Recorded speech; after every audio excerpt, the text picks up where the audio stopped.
Mga ka-abroad, mga ka-ex-abroad, pinapakilala ko sa inyo ang bagong miyembro ng ating bahay kubo, si Alexa.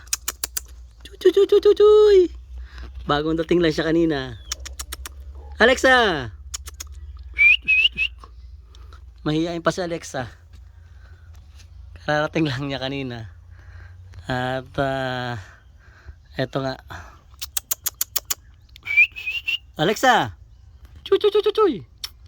Medyo na-homesick pa siguro, naninibago pa. Pero kumaan na siya.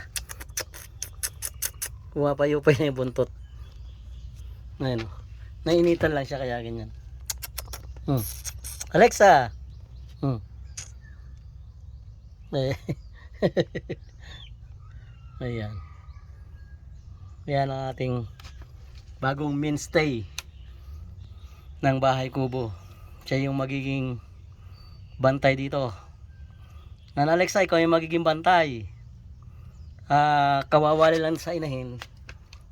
At talagang napakaraming pulgas. So balak nga ibibili ng wash out para pamatay pulgas. So bukas na siguro.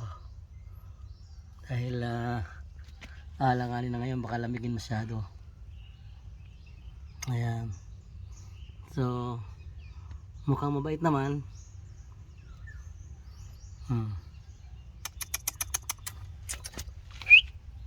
Alexa, mahihain pa lang. Pero pasasaan ba't aamurin yan? At magiging lively and playful din siya.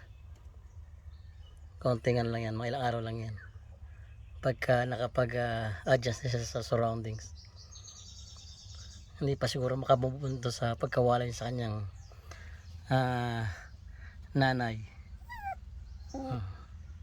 Actually yung nanay nito ay dating namin, anak ng aso namin.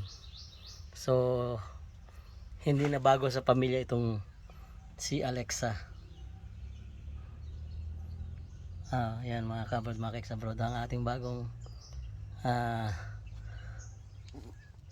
magiging bantay dito sa ating bahay kubo.